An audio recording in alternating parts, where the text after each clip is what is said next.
Close pig farmer Jimmy Tosh is worried about the impact of a trade war on his earnings. He will get hit from the increased cost of steel when he is building new barns and the lower revenue on pork. Lacy Atkins, the Tennessean natives are now restless. Some of them anyway. Those good old girls and good old boys who feed their families, and the rest of us, including some foreigners, from the bounty they harvest from God's good earth are being pinched by the policies of a fast food president. Donald Trump won the exurbs and rural vote convincingly in 2016. He rode the dusty back roads of America and the votes of hard-working Americans with dirt under their nails to the White House. Now that the manicured man is comfortably ensconced in the Oval Office, he seems to have forgotten the forgotten men and women of America's farmlands. They're noticing. That's what got Trump in office, I guess, what you call the red-blooded Americans. Jeremy Walters, who works on a West Tennessee pig farm, told the Nashville Tennessean. If the red-blooded Americans start to suffer, well, close USDA Secretary Sonny Perdue answers questions at a tax day event at the Knox Farmers Coop. Trump proposed tariffs on steel and aluminum, touching off retaliatory tariffs from China specifically targeting U.S. agricultural exports. Tennessee exported $1.5 billion in farm commodities in 2016 according to the USDA, including $422 million of soybeans, $96 million of cotton, $79 million of tobacco, $87 million of corn, $53 million beef and $23 million of pork, but those numbers don't seem to matter much to Trump. They matter to the 1 million American farm workers. Exports support their jobs. By photo.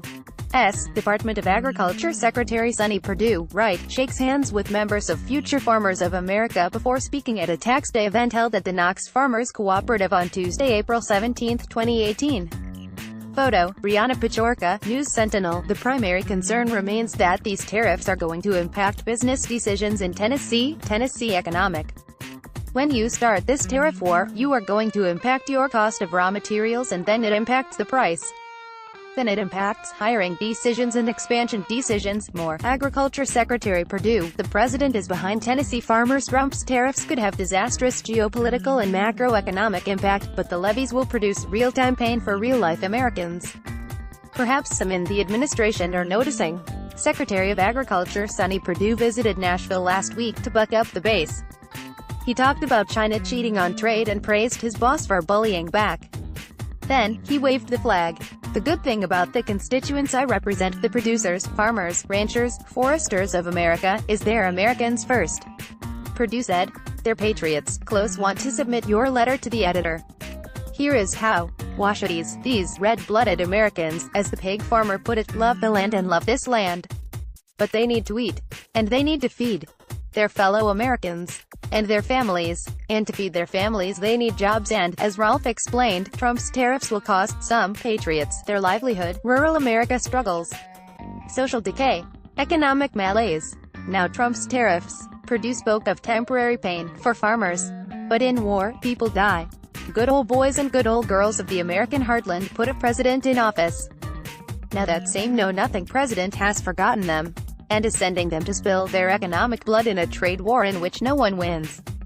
Greg Johnson's column appears on Fridays. Follow him on Twitter at @GregJohnson. Visit his Greg Johnson Opinions page on Facebook. Email him at jgregjohnson@hotmail.com. Read or share this story. https://noxnet.ws/2qlweb4